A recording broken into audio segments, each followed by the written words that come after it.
আমি একটাই কথা বলেছিলাম, আমি মুসলিম চিররণবীর মরণকে করি না ভয়, মরলে শহীদ বাঁচলে গাজী আমার উভয় সমান। আমার জেল যতটুকু আমার সেল ততটুকু, আমার বেঁচে থাকা যতটুকু আমার মরে যাওয়া ততটুকু। আমি যদি এখনই মরে যাই আলহামদুলিল্লাহ, আমাকে যদি জেলে ভরে দেয়, কারণ আদ-দুনিয়া সিজনুল মুমিন ওয়া জান্নাতুল কাফির।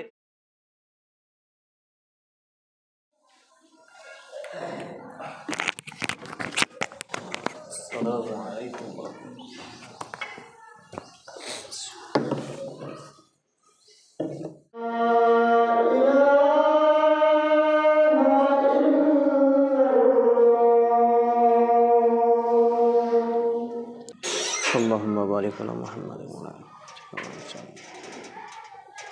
اللهم رب هذه الدعوة التامة رب محمد الذي وعدته.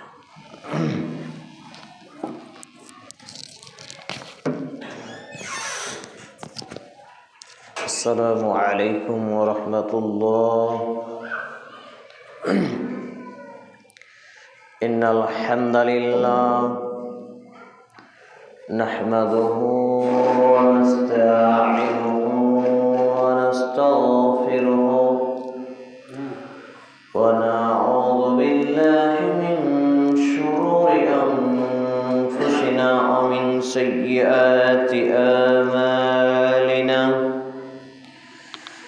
من يهده الله فلا مضل له ومن يضلل فلا هادي له. ونشهد أن لا إله إلا الله وحده لا شريك له. ونشهد أن محمدا عبده ورسوله.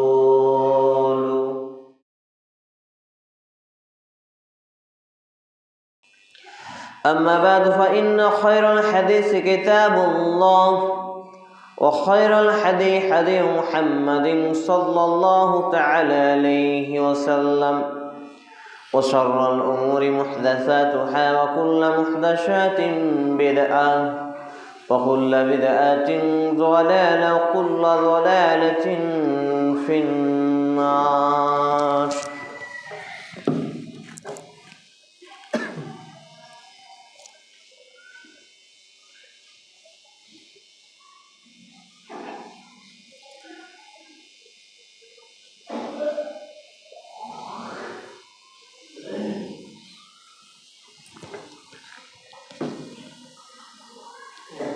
الحمد لله رب العالمين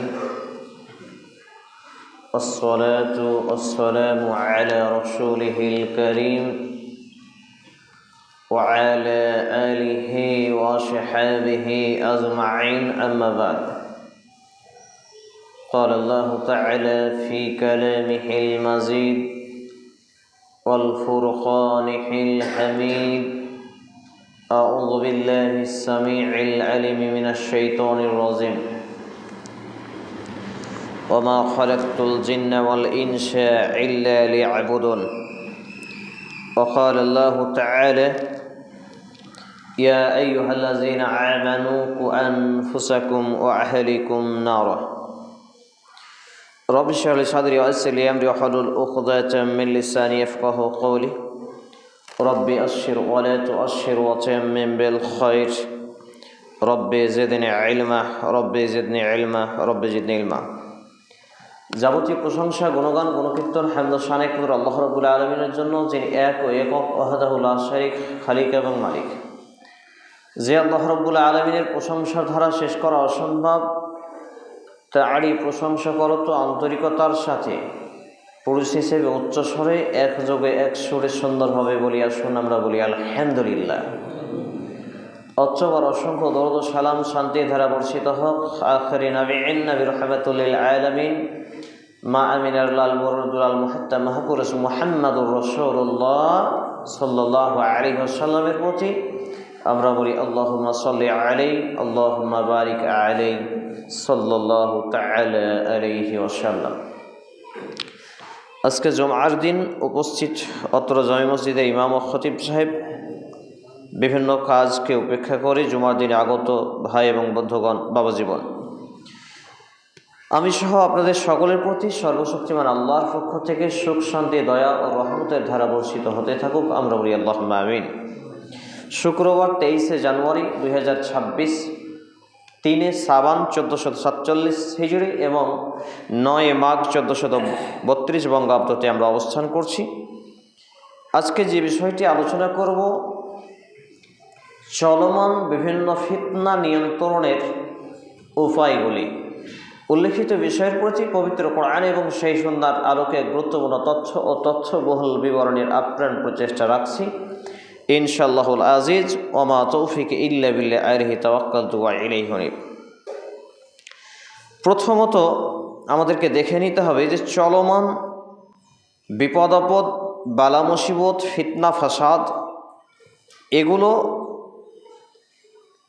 কখন, কিভাবে, কেন আছে। এর আগেই আমি আপনাদের সামনে যে আয়াতে কারিমাটি পাঠ করেছি দ্বিতীয় খুতবার পরে, খুবই প্রসিদ্ধ সূরা। এর আগে একাধিকবার আপনাদের এখানে আমার আলোচনা করার সুযোগ হয়েছে, ফালিল্লাহিল হামদ। তবে আজকে একটু নতুনভাবে গবেষণা করেছি ব্যাপারটাকে একটু তুলে ধরার জন্য। এটি রয়েছে কোরআনুল কারীমের 27তম পারা 523 নম্বর পৃষ্ঠা, 51 নম্বর সূরা, 56 নম্বর আয়াত।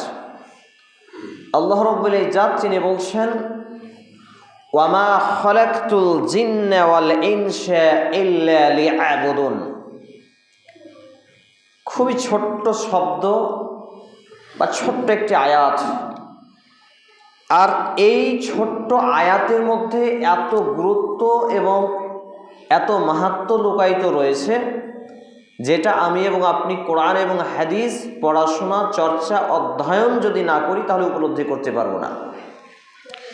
এখানে আল্লাহ রাব্বুল আলামিন বলছেন, ওয়ামা খালাকতুল জিন্না ওয়াল ইনসা ইল্লা লিয়াবুদুন। অর্থাৎ আল্লাহ তাআলা তিনি বলছেন যে একমাত্র ইল্লা লিয়াবুদুন, আমার আব্দ হওয়ার জন্য, গোলামি করার জন্য, দাসত্ব করার জন্য, বান্দেগি করার জন্য, ইবাদত করার জন্য জিন এবং মানুষ জাতিকে সৃষ্টি করা হয়েছে। সুবহানাল্লাহ। তাহলে জিন হচ্ছে একটি সৃষ্টি যার কিয়ামতের মাঠে হিসাব এবং নিকাশ হবে, যাদের জন্য পার্থিব জীবনে ইবাদত রয়েছে।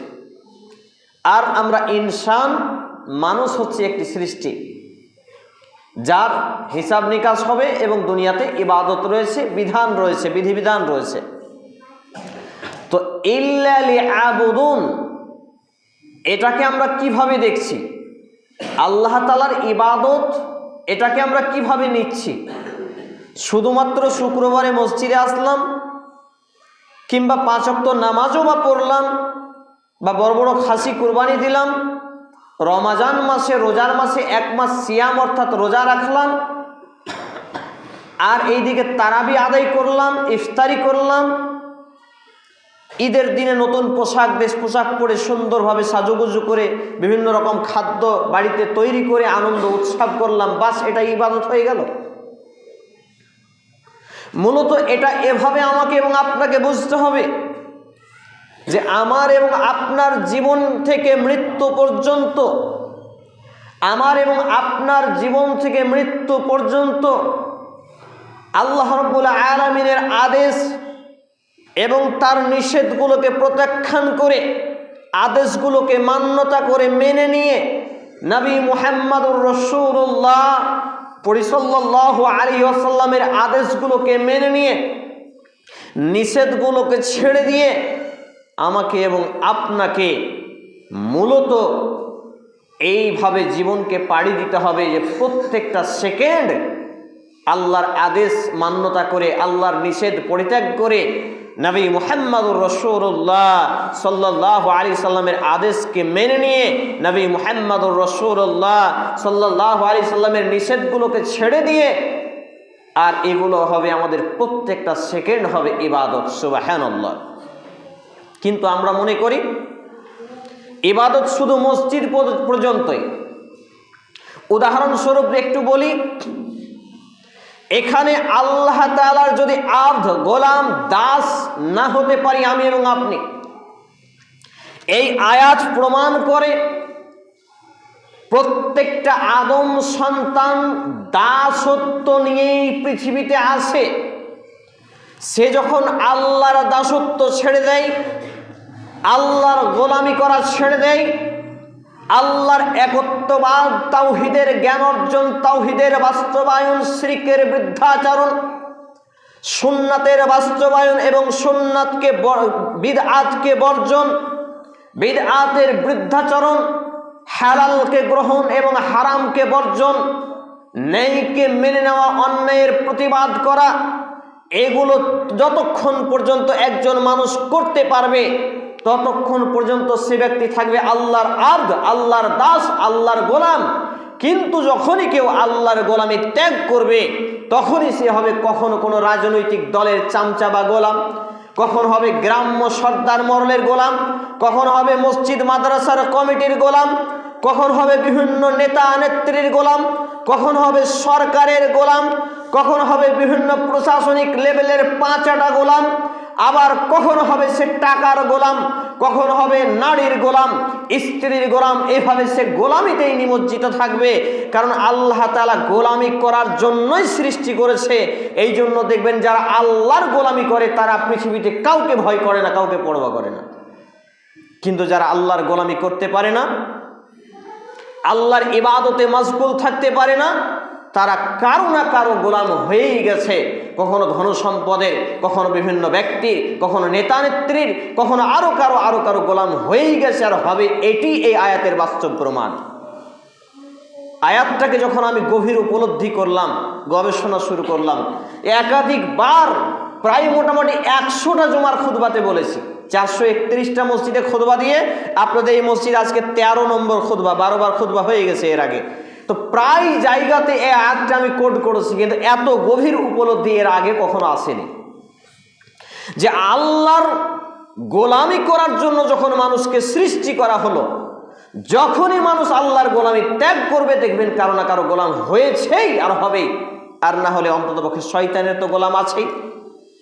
এই জন্য আমরা দেখতে পাই যারা 5 ওয়াক্ত নামাজ আদায় করেন, 5 ওয়াক্ত সালাতি, এদের মধ্যে বিন্দু মাত্র হলেও মানবিকতা কাজ করে।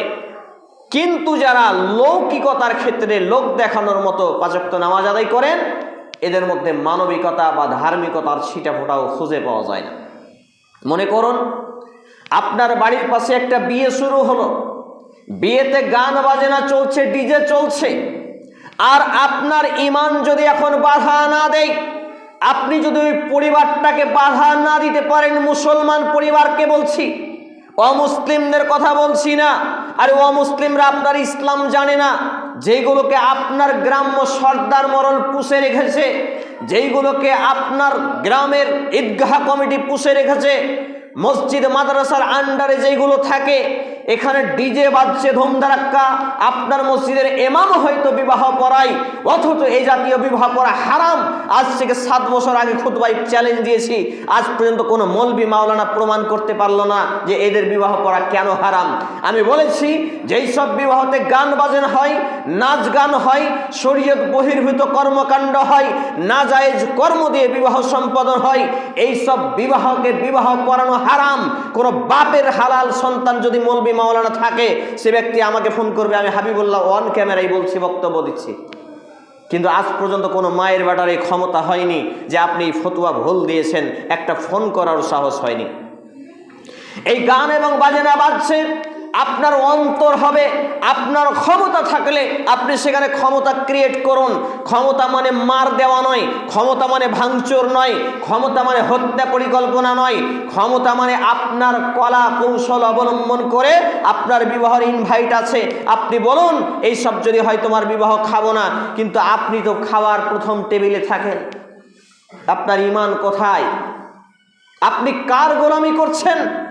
এই আয়াতে কারিমা অর্থাৎ সূরা আয-যারিয়াত 51 নম্বর সূরা 56 নম্বর আয়াত, 27তম পারা 523 নম্বর পৃষ্ঠায় আল্লাহ রাব্বুল আলামিন যে আয়াতে কারিমা কোড করেছেন, এই আয়াতে কারিমার ব্যাখ্যা অনুপাতে আমি এবং আপনি কি আল্লাহর গোলাম নাকি সমাজের গোলাম নাকি শয়তানের গোলাম? নিজেকে নিজে প্রশ্ন করুন। এবার মনে করুন কোনো একটা ব্যক্তি এই সব অন্যায় বরদাস্ত করতে পারে না, আর সেই ব্যক্তিটা এই সব অন্যায়কে ঘৃণা করে, সে তো বিবাহ খাবে না, খাবেই না, বরঞ্চ সে প্রতিবাদ করলো। কখন হয়তো সেই যারা এই কাজ করছে তাদের পরিবারকে জানালো যে এইগুলো করো না, এইগুলো করা যায় না। মতো অবস্থায় মনে করুন ওই ছেলেটাকে বা ওই লোকটাকে বা আপনাকে সেই দুষ্কৃতীরা হামলা করলো, মারলো। এখন আপনার করণীয় কি? মুসলমান হিসাবে যদি মুসলমানের রক্ত আপনার শরীরে থাকে, এক্ষুনি যদি একটা অমুসলিম আপনার মসজিদের তালা মেরে দেয়, আপনি হাঙ্গামা চিয়ে দেন। অমুসলিম একটা মসজিদের ফ্যান খুলে নিয়ে চলে যায়, আপনি যুদ্ধ তোলপাড় শুরু করে দেবেন। অথচ হাজারো মসজিদে আমি ঘুরে ঘুরে দেখেছি, মসজিদের ক্যাশিয়াররা লক্ষ লক্ষ টাকা চুরি করে, মসজিদের সেক্রেটারি সভাপতিরা লক্ষ লক্ষ টাকা চুরি করে, আর গ্রাম্য সর্দার মরলরা লক্ষ লক্ষ টাকাকে বেইমানি বাটপাড়ি করে। কই আপনার মুখে তো কুলুপ ঢেকে আছে, কুত্তাতে পেচ্ছাপ পায়খানা করে দিয়েছে, এখনো কথা বলতে পারেননি। তারপর এই সব জায়গাতে এখন আপনার পদক্ষেপ হওয়া উচিত ছিল সেই ব্যক্তির বিরুদ্ধে যারা নামাজি বারজা, যারা গান বাজনা হালাল মনে করেন না, হারাম মনে করেন, নাজায়েজ মনে করেন, এই সব ব্যক্তিগুলো একত্রিত হয়ে যেই লোকটাই অন্যায় করলো আর যে প্রতিবাদ করতে গেল তার উপরে আঘাত হানলো, আপনার শরীরে যদি মুসলমানের বিন্দু ফোঁটা রক্ত থাকতো, আপনার এখানে ভূমিকা থাকতো সেই ছেলেটাকে অন্ততপক্ষে দু চার ডান্ঠা মেরে গ্রাম থেকে বিতাড়িত করা, গ্রাম্য সর্দার মোড়লের আন্ডারে দল থেকে বঞ্চিত করা, কবরস্থান থেকে বঞ্চিত করা। কিন্তু আপনার এটা হলো না। আপনার হলো কি, যেই ব্যক্তিটা অন্যায়ের প্রতিবাদ করলো আপনি তার বিরুদ্ধে গিয়ে দাঁড়ালেন। বলুন, আপনি আল্লাহর গোলাম নাকি শয়তানের গোলাম নাকি সমাজের গোলাম? সম্মানিত উপস্থিতি ভাই এবং বন্ধুগণ, এই পুরো জানুয়ারি মাস জুড়ে আমি মুর্শিদাবাদের বাইরে বিভিন্ন প্রান্তে বক্তব্য খুতবা দিয়ে একটা অভিজ্ঞতা অর্জন হলো। এইদিকে মালদা থেকে শুরু করে এইদিকে আপনার ভরতপুর, চাঁদপুর, কান্দি, তারপর হচ্ছে আপনার আমঘাটা, তারপর এই বিভিন্ন জায়গাগুলো শেখপাড়া, কাহারপাড়া, ইসলামপুর, বিভিন্ন জায়গায় এই পুরো রমজান এই জানুয়ারি মাস জুড়ে আমি সফর করে আসলাম। সব হানাফি এলাকা, নতুন নতুন ব্যক্তিরা সব আহলে হাদিস হয়েছেন, কোরআন এবং হাদিস ইসলামী সাহিত্য পড়াশোনা করে, জন্মগত সূত্রে নয়। বাপ আহলে হাদিস জোরে আমিন বলে বলে আহলে হাদিস এমন নয়, অথচ 5 ওয়াক্ত নামাজ পড়ে না, এরাও নাকি আহলে হাদিস। জোরে আমিন আর পায়ে পা মেলানো যদি আহলে হাদিস হতো তাহলে হানাফি হওয়ার প্রয়োজন ছিল না। হানাফিদের মধ্যেও দেখে এলাম জোরে আমিন এবং পায়ে পা মেলানোর স্বভাব রয়েছে, কিন্তু প্রকৃত অর্থে তারা কোরআন এবং হাদিসকে মেনে ইসলামের সঠিক দিশা পেয়েছেন। জোরে আমিন বলার কারণে মসজিদ থেকে বের করে দিয়েছে, পায়ে পা মেলানোর কারণে মসজিদ থেকে বের করে দিয়েছে, সমাজ থেকে বঞ্চিত করেছে। 2-4 লোক সমাজ থেকে দূরে বাপ মা ছেড়ে জানের ঝুঁকি নিয়ে ইসলাম পালন করছে। কখনো দেখলাম বিভিন্ন দোতলার উপরে একটা নামাজের জায়গা করেছে, কারণ মসজিদে ঢুকলেই তাদেরকে হত্যা করে দেবে। এইরকম পরিবেশ পরিস্থিতিও দেখে এলাম। ওই সব ব্যক্তিদের কাছে যখন আমরা দাওয়াতি কাজ করলাম, আমি যখন বক্তব্য রাখলাম, প্রশ্ন উত্তর পর্বে আমাকে জিজ্ঞেস করছেন, হুজুর আপনাদের এলাকায় তো সবই আহলে হাদিস, তো সবাই কি তাহলে 5 ওয়াক্ত নামাজি? প্রশ্নটা যখন শুনেছি আমার চোখ দিয়ে পানি চলে আসছে। সবাই তাহলে 5 ওয়াক্ত নামাজি? আপনারা যে দাওয়াতি কথা বলেন, হক কথা বলেন এভাবে অন ক্যামেরায়, তাহলে তো আপনাদের কোনো ঝুঁকি থাকে না, কেউ মারতে আসে না, কেউ আঘাত করে না। আমি বললাম, লা হাওলা ওয়ালা কুওয়াতা ইল্লা বিল্লাহ। আহলে হাদিস আপনারা যাদেরকে ভাবছেন এরাই আমার এবং যারা হক কথা বলে তাদের চরম শত্রু।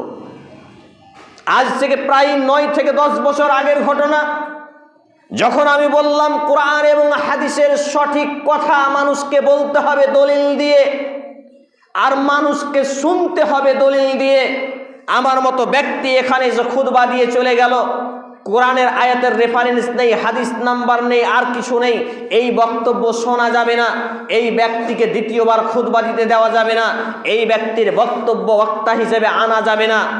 এই কথা বলার কারণে কোনো একটা সংগঠন ইসলামের নামে সংগঠন করে বেড়ায়, একত্রিত হয়ে রাত্রিবেলায় অন্ধকারে 4-5টা লোক মিলে আমার মাথার উপরে মেরেছিল, আঘাত করেছিল, যেই ব্যথা আজও আমার উঠে। অজ্ঞান হয়ে পড়েছিলাম, হুঁশ ছিল না, সেখান থেকে হিজরত করতে হয়েছিল। পরিশেষে এই বর্তমান যে রাজ্য সরকার, এই দলটি তখন ক্ষমতায় এসেছিল, সরকার গঠন করেছিল, এতে থেকে আবার আমার উপরেই জরিমানা করা হয়েছিল। কোথায় আছেন আপনি? আজ থেকে 10-11 বছর আগে গল্প। ওই ঘটনা চলে গেল। আবারও কোনো একটা জায়গায় যখন আমি বললাম যে গান এবং বাজনা যদি তোমরা বাজাও বিয়েতে, আমি বিবাহ খাবো না, প্রায় 22খানা বিবাহ খাইনি, আলহামদুলিল্লাহ মেনে নিয়েছে সবাই, গান বাজনা হলো না। কিছু ব্যক্তি নামধারী মুসলমান, গ্রাম্য সর্দার মরল এবং মেম্বার প্রধান একত্রিত হয়ে এরা শুরু করলো কি, এর বক্তব্যতে তো আমাদের ব্যবসা বন্ধ হয়ে যাচ্ছে। আর কিছু মৌলবি ধর্ম ব্যবসায়ী পকেট গরম করে, কখনো ডুপ্লিকেট চেক ছাপায়, কখনো রাজনৈতিক দলের চামচামি করে, কখনো সমাজের গোলামি করে। এই ব্যক্তিগুলো একত্রিত হয়ে আমি একটাই কথা বলেছিলাম, আমি মুসলিম চির রণবীর মরণকে করি না ভয়, মরলে শহীদ বাঁচলে গাজী আমার উভয় সমান। আমার জেল যতটুকু আমার সেল ততটুকু, আমার বেঁচে থাকা যতটুকু আমার মরে যাওয়া ততটুকু। আমি যদি এখনই মরে যাই আলহামদুলিল্লাহ, আমাকে যদি জেলে ভরে দেয়, কারণ আদ-দুনিয়া সিজনুল মুমিন ওয়া জান্নাতুল কাফির, দুনিয়াটা মুমিনদের জন্য জেলখানা আর কাফিরদের জন্য জান্নাত। আমি তো অলরেডি জেলখানাতে আছি, আমাকে আর জেলে ভরে কি করবে? আমি জেলখানায় নাই, খামখেয়ালি মতো খেতে পাই না, খামখেয়ালি মতো চলতে পাই না। আমারও ইচ্ছা হয় আপনার মতো দাড়িকে কেটে গালে চিকচিকা করে রেখে মার্বেল টাইলসের মতো করে রাখা, কিন্তু এটা হারাম বিধানের জন্য আমি দাড়ি কাটতে পারি না। আমারও ইচ্ছা হয় গান বাজনা শ্রবণ করা, নাউজুবিল্লাহি মিন জালিক, কিন্তু আমি গান বাজনা শুনি না। কেন? যেহেতু গান বাজনা হারাম, লাহু আল হাদিস, অশ্লীল অপকর্ম, ওয়াসার ক্রিয়াকলাপ। এই জন্য আমারও ইচ্ছা হয় 8টা-10টা গার্লফ্রেন্ড রাখার, আমি করি না। কেন? এইগুলো হারাম। তাহলে আমি তো জেলখানায় আছি রে ভাই। আমারও তো ইচ্ছা হয় ফজরের সময় যে কনকনে শীতে রাত্রি 2টার সময় ঘুমিয়েছি, আবার 4টার সময় উঠতে হয়েছে, উঠে কনকনে শীতে মসজিদে এসে সালাত আদায় করতে হচ্ছে। আমারও তো ইচ্ছা হয় যে আমি এখানে করে ঘুমিয়ে থাকি, ঘুমটা একটু বেশি করি, শরীরটাকে আরাম দিই, কিন্তু আমি তো এটা করতে পারি না। কেন? আমি জেলখানায় আছি, আমি মুসলিম, আমি মুমিন, আমি জান্নাতে যেতে চাই।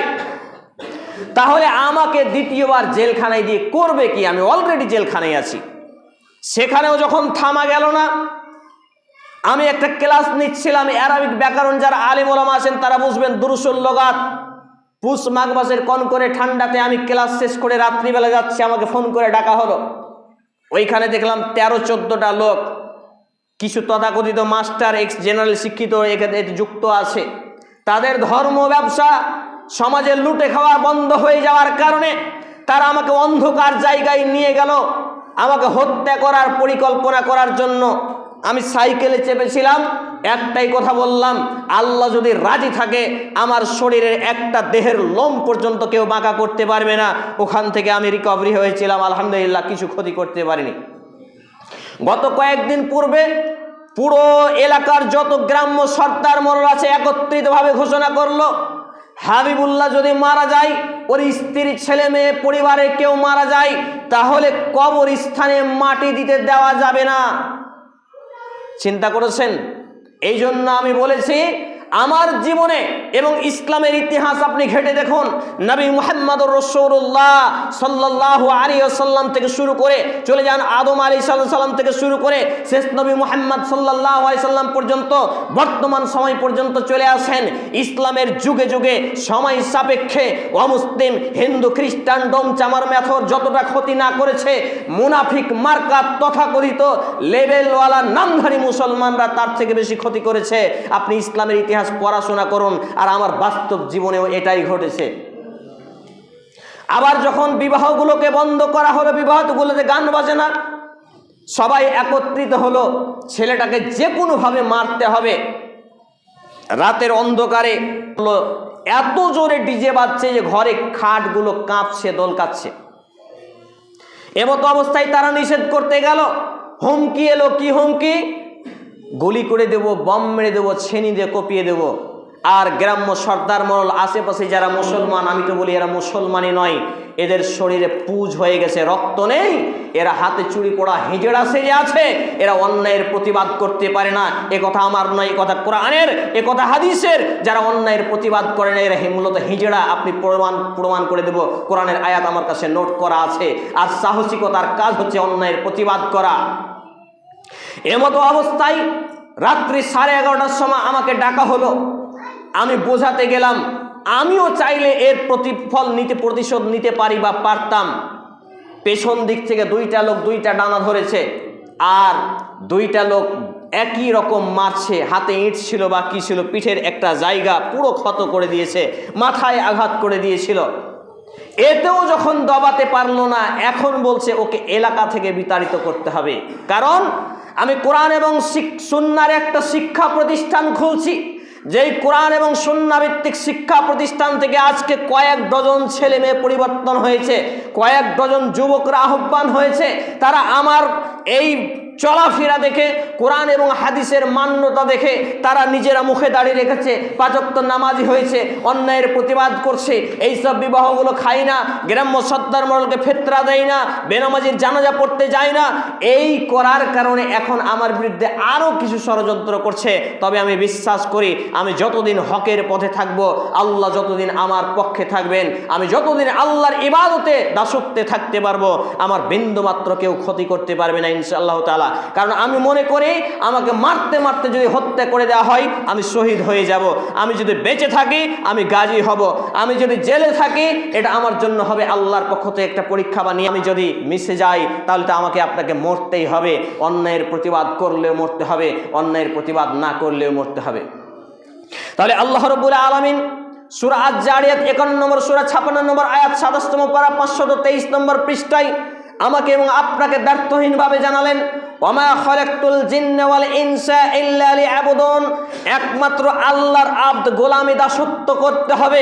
আল্লাহর গোলামি দাসত্ব করতে হলে কোনো পৃথিবীর কোনো মানুষ জেল জুলুমকে পরোয়া করবে না, ভয় করবে না, হক কথা বলবে। আজকে ইসলামের নামে হাজারো সংগঠন পাওয়া যায়, এরা স্টেজে উঠে বলে এইটা হারাম ওইটা হারাম। বাস্তব ফিল্ডে তাদেরকে আপনি পাবেন না। বাস্তব ফিল্ডে তারা দাওয়াতি কাজ করে না, তারা কৌশল অবলম্বন করে স্বার্থ নিয়ে। তারা কৌশলের নাম করে দোহাই দিয়ে আজকে স্বার্থ হাসিল করছে। হাজারো সংগঠন আপনাকে দেখাতে পারবো। এ বিশেষ করে আমাদের এই শমশেরগঞ্জের বুকে 11 থেকে 12টা ইসলামের নামে সংগঠন দেখাতে পারবো, যেই সংগঠনগুলো এক একটা নীতি নিয়ে চলে, এদের নিজস্ব নীতি নিয়ে চলে, যেখানে ইসলাম বিরোধী পর্যন্ত নীতি রয়েছে। অথচ জনগণকে বোকা বানিয়ে ধোঁকা দিয়ে আজকে কাজ করছে।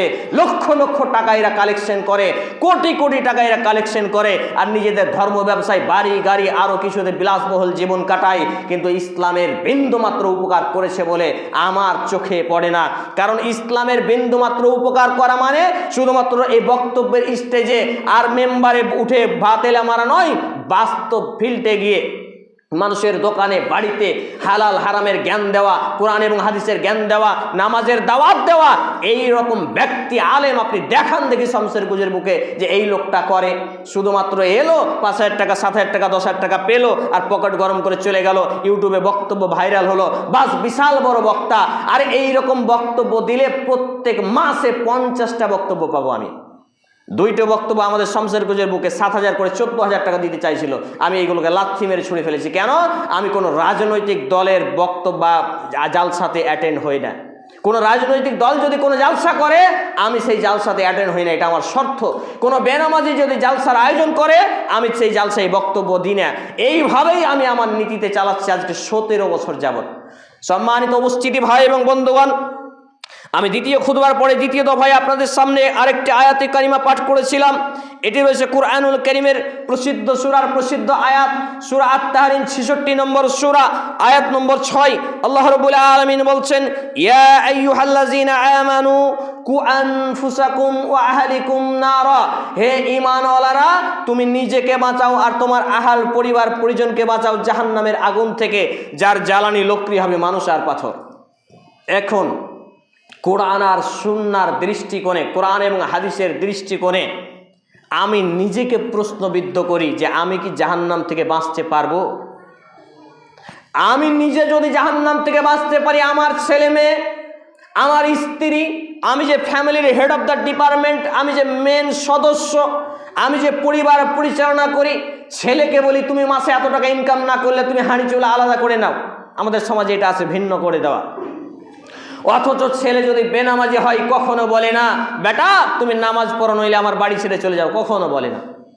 এইটা না বলার কারণে যদি কোনো বাপ মারা গেছে মনে করেন, আর এইগুলো না বলে যদি কোনো বাপ মারা গেছে আর তার ছেলে মেয়ে বেনামাজি হয়ে আছে পৃথিবীর বুকে, তার অবহেলার কারণে বেনামাজি হয়ে আছে, ছেলে মেয়ে স্ত্রী যদি কেউ বেনামাজি হয়ে আছে আর সে মারাও গেছে, কিয়ামত পর্যন্ত যদি সে তার ছেলে মেয়ে বেঁচে থাকে বেনামাজি অবস্থায়, এই কবরে তাদের বেনামাজি থাকার পাপ তার বাপ মায়ের কবরে যেতেই আছে আর কবরে শাস্তি পেতেই আছে। বলি নাউজুবিল্লাহ। আরে মৌলবীরা তো শুধু সাদকায় জারিয়ার কথা শোনায়, এত টাকা দিল অমুকের মা, এত টাকা আপনার বিভিন্ন ছন্দ মিলিয়ে হয়ে যাও রাজি, বানাও তারে পাঁচ ওয়াক্ত নামাজি সামাজি বলে যে ছন্দ মিলিয়ে দান করে দোয়া, দান পেয়ে টাকা পেয়ে দোয়া করে জান্নাতে ওর বাপের জান্নাত কিনা আছে জান্নাতে ভরেই দিল মৌলবি। আর বক্তার বাপের জান্নাত কিনা আছে, ও নিজে জান্নাতে যাবে কিনা গ্যারান্টি নেই। অথচ ও এই টাকা সুদের কি ঘুষের কি হালাল কি হারাম কিচ্ছু দেখলো না, মোটা অঙ্কের একটা টাকা পেলো আর টাকা পাওয়া মাত্রই ওকে জান্নাতে ভরে দিল। বলেন এগুলো ধর্ম ব্যবসা নয়? তাহলে আমি যখন সমাজের এত অন্যায়ের বিরুদ্ধে আমি বলি বা এই পথে চলি, তখন আমার উপরে ঝড় একটু বেশি আসবে, এটা স্বাভাবিক কথা। সম্মানিত উপস্থিতি ভাই এবং বন্ধুগণ, অথচ হাজারো মৌলবি হাজারো বক্তাকে দেখাতে পারবো যে সে নিজে বড় বড় বাতেলা মারে, তার ছেলে নামাজ পড়ে না, তার মেয়ে বেপর্দা, তার স্ত্রী বেপর্দা, তার স্ত্রী বেনামাজি, ছেলে গান শুনে, ছেলে সিনেমা দেখে, ছেলে 2-4টা গার্লফ্রেন্ড আছে। হাজারো মৌলবি আপনাকে দেখাতে পারবো বাপ মাকে খেতে দেয় না, পাড়া প্রতিবেশীর সম্পর্ক নেই, ইসলাম কি জানে না, ইসলাম কি মানে না, অথচ বিভিন্ন মাদ্রাসার চেক নিয়ে লাখ লাখ টাকা কালেকশন করে। আর মাদ্রাসাগুলো ধর্ম ব্যবসা শুরু করেছে। প্রত্যেকটা প্রায় মাদ্রাসাতে আজকে মাদ্রাসাগুলোতে কি হয়েছে, 50% 70% কমিশন দিচ্ছে। কদিন আগে আমার আব্বা যখন বেঁচে ছিলেন, একটা মাদ্রাসা থেকে চলে গেছে চেক নিয়ে, আমাকে বলছে হাবিবুল্লাহ সাহেব আপনি আলোচনা খুব ভালো করেন, বক্তব্য খুব ভালো রাখেন, আপনার পরিচিতি আছে, আপনি আমাদের চেকটা রাখুন, আপনি 100 টাকা কালেকশন করে 70 টাকা আপনার পকেটে রেখে দেবেন, 30 টাকা আমাদের মাদ্রাসায় জমা করবেন। বলেন এই মৌলবি দিয়ে জাতির উন্নতি হবে? এই মৌলবি দিয়ে ইসলামের কোনো লাভ হবে? আর বড় বড় মসজিদ নির্মাণ করে নিচ্ছে, কোনো রকম ইসলামের বিধান নেই, 5টা নামাজি বাড়ানোর পরিকল্পনা নেই, কোনো রকম ভাবে আপনার ফজরে মুসল্লি বাড়ানোর পরিকল্পনা নেই। ছোট্ট ছোট্ট ছেলেরা কোনো মসজিদে হয়তো মক্তব পড়ে, বড়রা হাজারো মুসল্লি নামাজ পড়ে কিন্তু কোরআন পড়তে জানে না।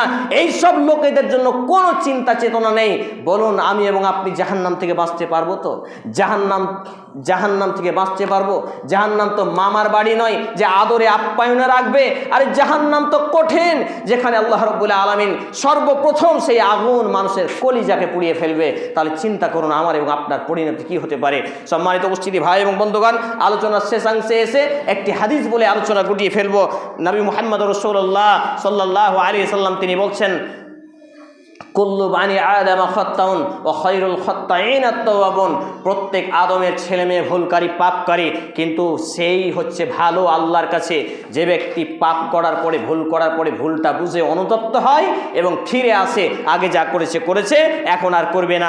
একই কথা আল্লাহ রাব্বুল আলামিন বলছেন সূরা আল ফুরকান 25 নম্বর সূরা 70 নম্বর আয়াত, যে ব্যক্তি তার কৃতকর্মে ভুল পাপ কর্মের জন্য তওবা ইস্তেগফার করলো, আল্লাহর সন্তুষ্টির জন্য কান্নাকাটি করলো, আল্লাহ রাব্বুল আলামিন তার সমস্ত পাপগুলোকে নেকিতে কনভার্ট করে দেন। বলি সুবহানাল্লাহ।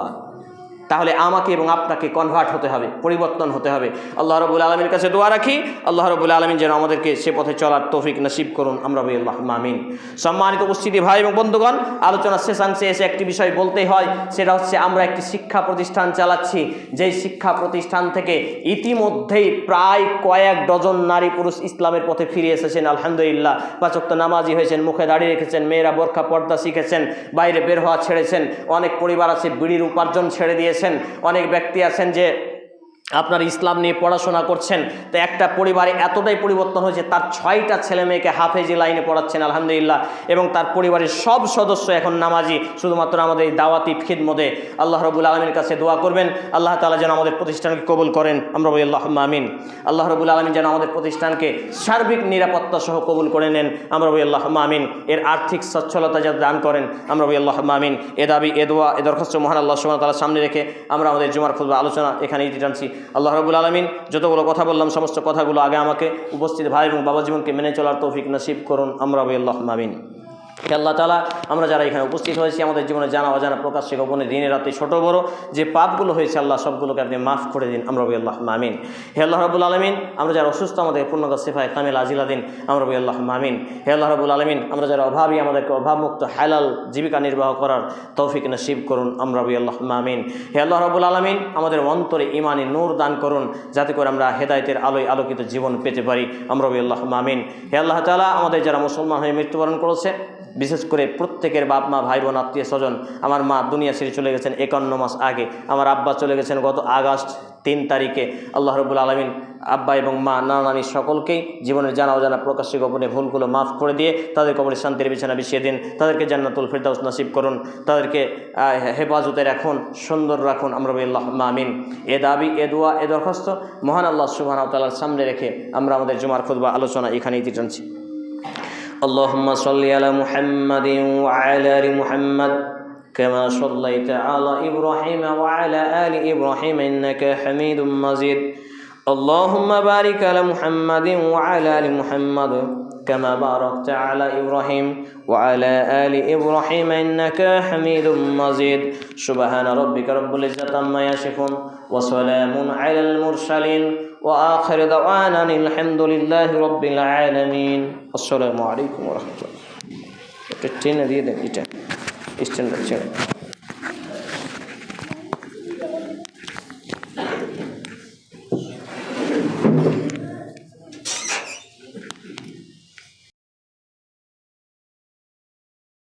আপনি কি বিয়ে করব মনে করছেন?